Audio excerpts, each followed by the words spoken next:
The dark web. How scary is it really? We all have access to internet.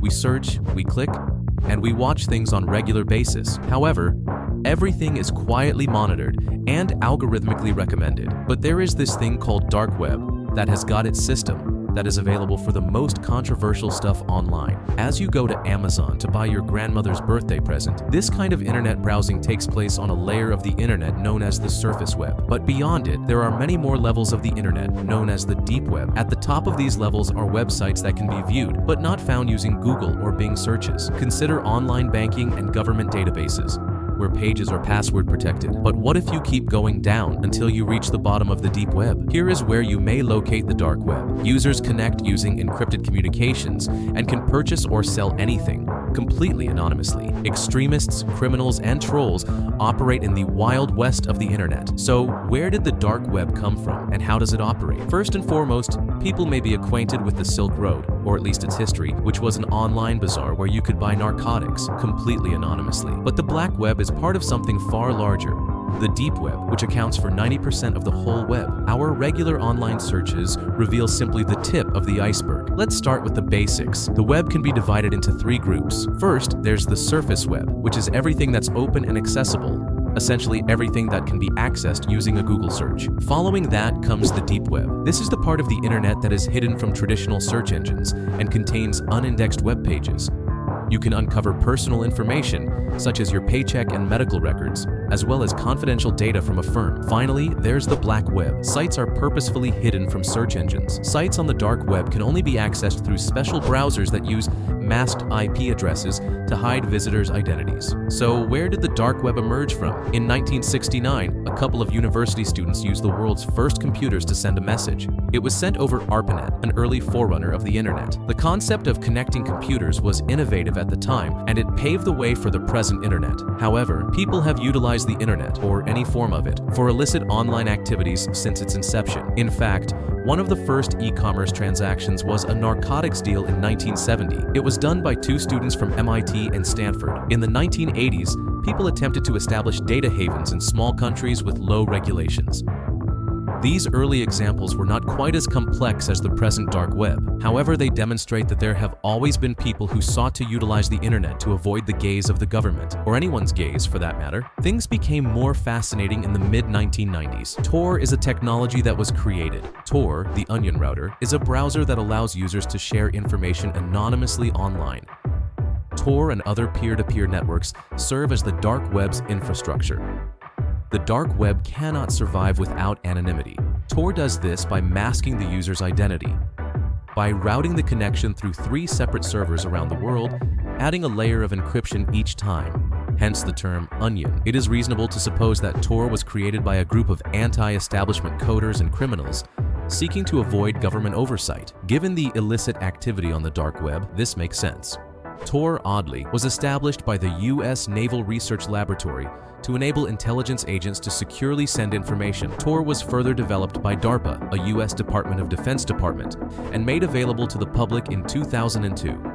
Tor continues to be partially financed by the United States government. But why would the U.S. government support and allow the public to use Tor? The goal was to make it difficult for anyone to determine which content on the dark web was created by intelligence agents. It's easier to stay anonymous among a sea of anonymous users. Simply put, more users is better. It's worth noting that even without Tor, the darknet would exist. Tor is just one of many dark web browsers.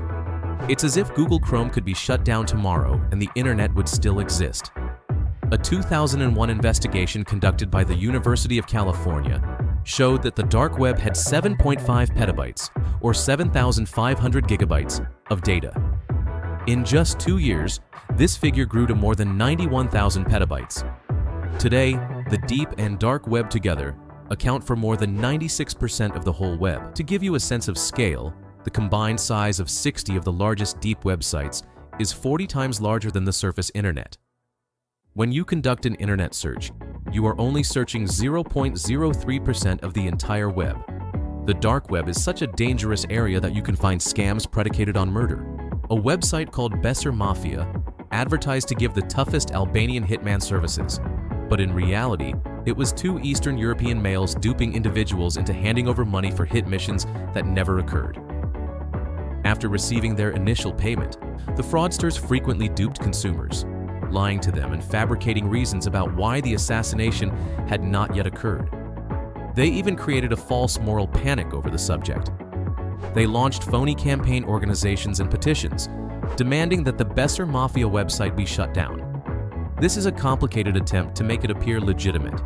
The dark web is claimed to include anything from an AK-47 to a rocket launcher, if you look hard enough. Criminals have also been caught selling fraudulent degrees, certifications, and passports. The dark web is where you can find stolen identities.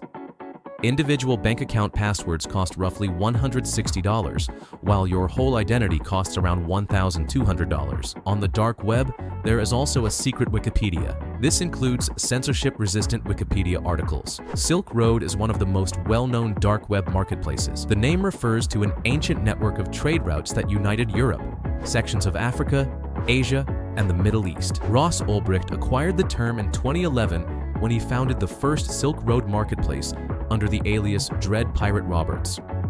Bitcoin can be used to purchase a variety of items, the majority of which are illicit substances and fake papers, such as passports. Bitcoin, among other cryptocurrencies, played an important role in enabling Silk Road and other anonymous marketplaces to operate. Ross Ulbricht was arrested in 2013 and charged in a high-profile case with money laundering, computer hacking, drug trafficking conspiracy, and planning for the death of 6 individuals. However, he was not convicted for attempted murder.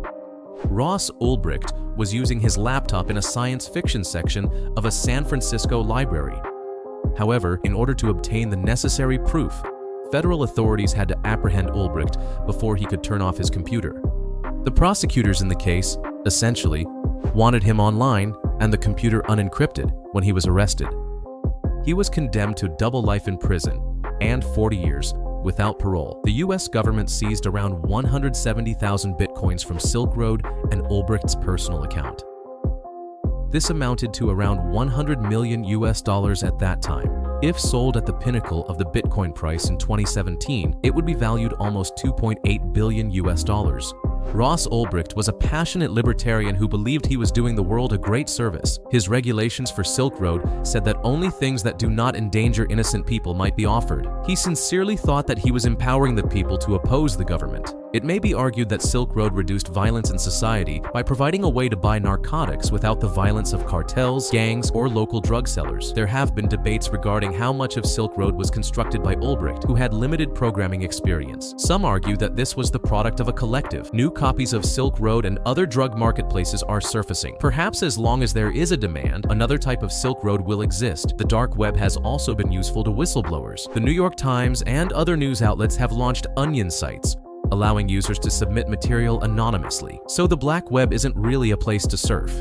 It's a place where you can accomplish specific things, and people should understand what they're getting into before using it. Many sites require invitations, and many people offer extremely unique services. Discovering a website by accident may potentially be a criminal offense. To be clear, it is not recommended that you use the dark web. People have reported receiving strange phone calls after browsing forums, having their webcams hacked and then live-streamed for all to see, being followed around in public, and being horrified to see photos of themselves doing their daily activities appear on their computer later that day. Many people perceive the dark web as an underworld, an unlawful and shadowy realm where criminals gather. This type of action is quite common. However, the opposing viewpoint is that it grants people freedom. It can prevent governments from overstepping their bounds. It can protect people and their beliefs. The challenge is, how can we stop the sections of the dark web that should not exist? Right now, it appears to be an unanswerable question, but Tor personnel are working on it. Even though it is illegal, some of this content can be accessible on the regular internet. Nonetheless, the darknet provides anonymity through encrypted connections. Most users rely on Tor, or the onion router, which hides a user's name and location,